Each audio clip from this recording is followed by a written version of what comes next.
start. Yeah, Coach, with your kind of unconventional style of recruiting here, not allowing official visits until the start of the regular season, is it kind of difficult to remain patient? I mean, the class is kind of slowly coming together, but you got guys that are maybe pulling the trigger, and you think, well, if we could have just gone after that guy and had him in officially, we would have had a better chance. Or how is it hard to kind of stay patient and watch the thing play out? Well, it's easy for us to stay patient. It's not easy for those players to stay patient. It's just a different way to go about it, but hey, you know, I think it's the right way to do it. So we all enjoy it. It's kind of refreshing to see Coach Sweeney, you know, and his philosophy on that. That's very refreshing to do. So. Is it kind of fun then to buck the trend and be kind of somebody that goes about their business differently? Absolutely, because it's about the people. You got to have good people and the people that fit the program. So that's what we try to do, get to know them a little bit. Most of the guys understand what we deal with, so it's going to be fun.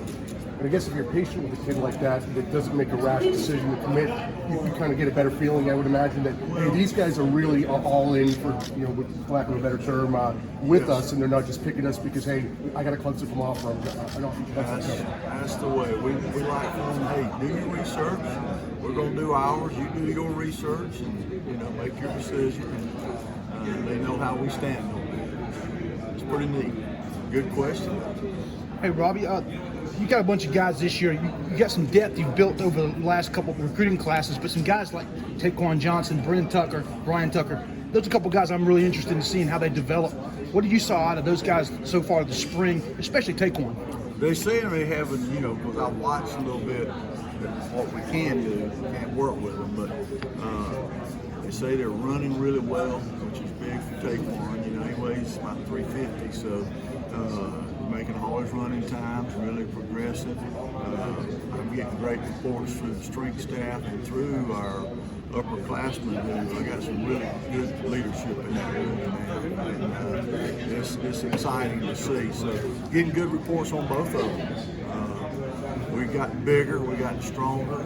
According to the strength staff, maybe the strongest we've been in quite a while. So our size is getting there. You know, when you sign a guy, you're looking for growth potential, but there's really no guarantees in how they handle it. A guy like Paul Teo, he went from 340 to 295, and now he's doing it the right way, and he's back to about 320 now, so looks really good, running better, stronger.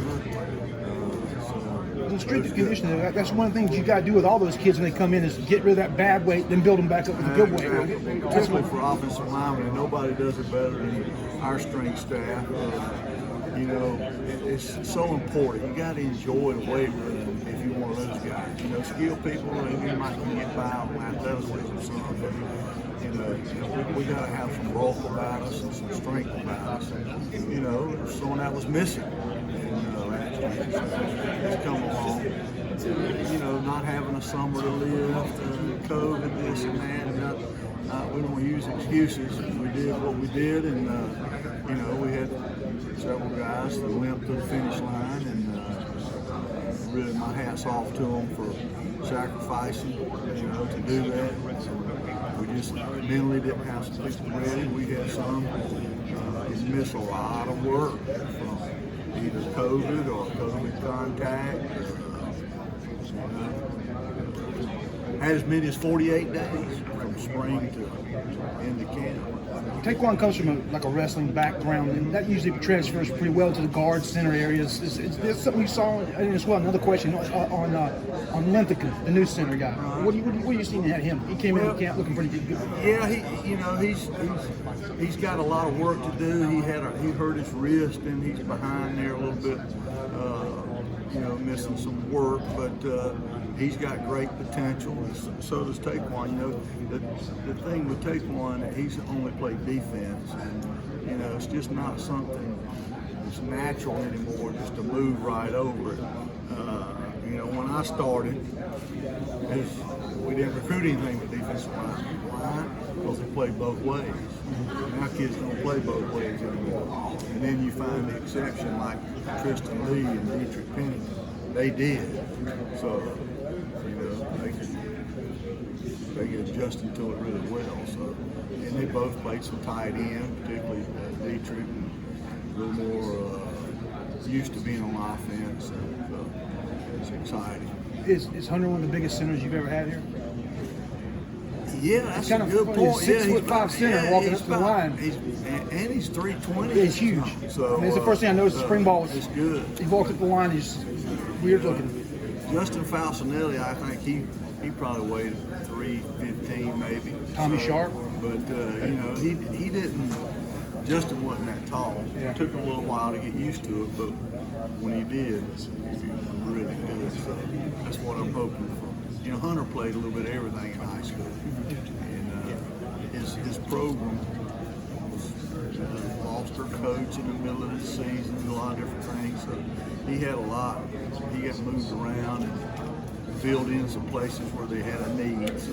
I got a question right there. The cross training you do, some of that. Talk about that and your philosophy behind cross training like you do.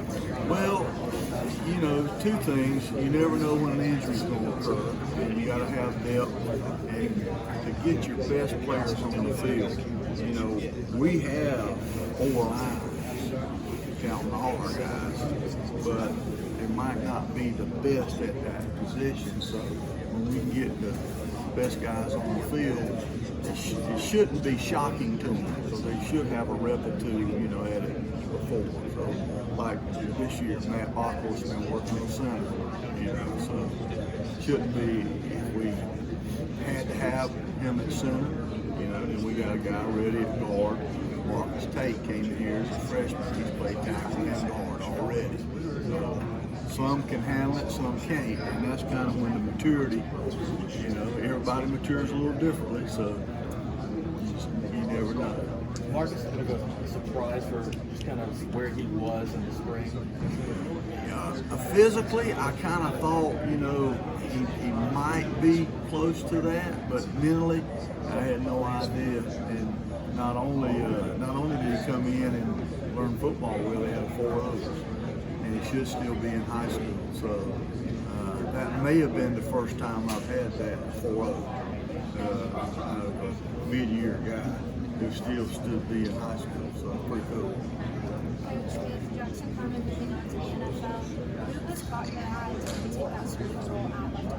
Well, in the spring we switched Jordan and Walker around, just kind of see who, you know, was most comfortable. And Jordan had done it before, Walker's done it. So trying to create a little flexibility there. You know, they worked at it pretty well. John Williams and Mitchell Mays, they switched sides, and then I ended up moving John to guard. We had a little need there, so we try to get them used to it. It's to me, I try to teach it. It's not such a big deal, but it is. You know, your dominant foot maybe is not the one you're using the most, so it's harder than it used to be. But you know, because of passing so much, but they've adjusted to it well. And you know, if we started tomorrow, when we walked out there, we'd have Jordan at left and Walker at right, and then we'll let it sort out from there. See who's, you know, we don't put anything in stone.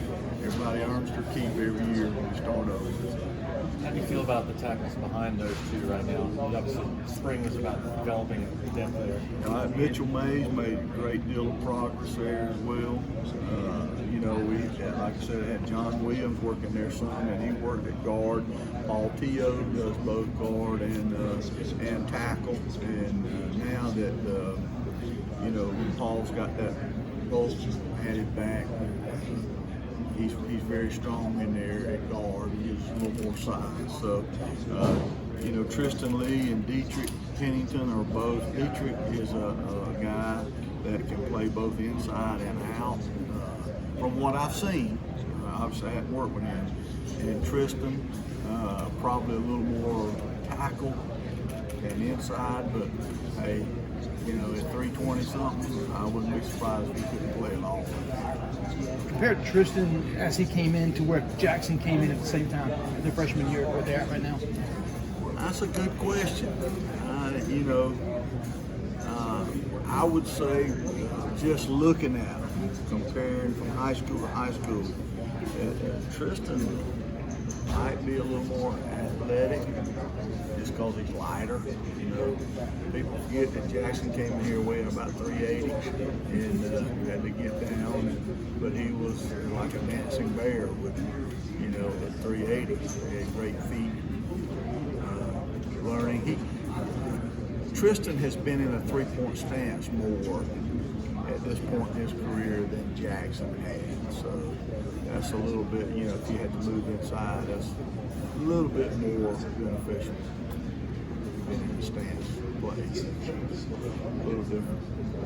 Your 6 newcomers that you had last year, Paul's the one that's probably made the biggest physical strides over. All right, let's think about it here now. Trent Howard has probably put on, I think he's about 285 now, close to 290, so he's made good progress. And had a lot of setbacks from strep throat, mono, so you know, he's overcome a lot, man. I tell you, I've been proud of him. And who else? We had John Williams. He's gotten a lot stronger. You know, he came in a little bit heavy last year, conditioning, got down, now he's back up and running great. So he's made great strides. Brian Tucker, you know, he's gotten a lot stronger, doing well there. We talked about Paul. Paul was just in the weight room. He has just shown out. He's been fantastic. So. Who else? Walker. Walker's, I think 305 now. Put on weight. His mama sent me a picture of 240 when he was younger and now with his big brother, and it's pretty cool. So, who else? Anybody I miss in there? Oh, Mitchell. Mitchell, man, he's made great strides since spring. He did both. Right now, he's probably a little more towards the right side, but he did both, and he's a little bit more at home right now. Right. Got Jordan and Walker, two guys that getting a lot of press, especially Walker at the end of last year. But Jordan, with the potential he's got coming this year, in the role he's stepping into, he's got a chance to really make a big name for himself. And Walker, talk about his transformation. We just talked about it. Right. At camp, first year he came, he was 240 pounds. I introduced him. That's right. 240 pounds. I looked at him and said, "You're an offensive lineman?" Yeah. And he's made great strides. While Young Walker, we talked about him. You know, in the time he started coming to camp here, as you said, you saw, and to see the work he's put in, and there's always a smile on his face, excited about it. I mean, if he doesn't love it, he's got me fooled. Because he just acts like he loves it. And, you know, first thing I see is his truck in the parking lot every morning, and I get here pretty early. plays with an edge though to be so happy. He really does now. He's a hardtail, you know. And his dad was a good player, and you know, he got some good coaching from him, and you know, the outlook of the game. And Mama loves it, so it's a good family. That's one thing I love about all mine. All their parents are involved in a good way, you know. So that's been fun. And Jordan just quietly goes by his business. He had a heck of a year last year. I mean, he did a great job. And now, technically, just going to be a junior. I'd be shocked if he's not the best in the league if she stays healthy. People look at it and he don't get his due because he's not 6'5". Wasn't recruited that highly at the time. No, and you know, that's just, you look for those diamonds in the rough, you look for those guys who play with a chip on their shoulder. And that's why Walker and Jordan, they're difference makers. Bad Backhorse, you know, they play with a chip on the shoulder. Will Putnam is one that, you know, he and Matt had surgery as soon as the season was over. They look like different people. Running better. Matt's probably close to 320. Having fun, healthy, stronger in the weight room than he's ever been since his knee injury. And Will, you know, had his ankle reconstructed from the injury in high school. And, You know, in that grappling, they twist it all up. He's, you know, playing pain-free and makes a difference, I'll tell you. Doesn't matter. Just go clean up. Yeah, he had his knees cleaned up again, and you know, he hurt that thing at the Open years ago. And I tell you what, it's tough. So, but I'm watching him do squats and power clean, and it's amazing. He says it feels the best it's ever felt. So. How was it important to have a guy like him to kind of help you break these young guys in? Oh, I'm telling you, he is fantastic. That's one thing he and Jackson Carmen did last year that helped during the COVID. You know, is helping coach. Of course, we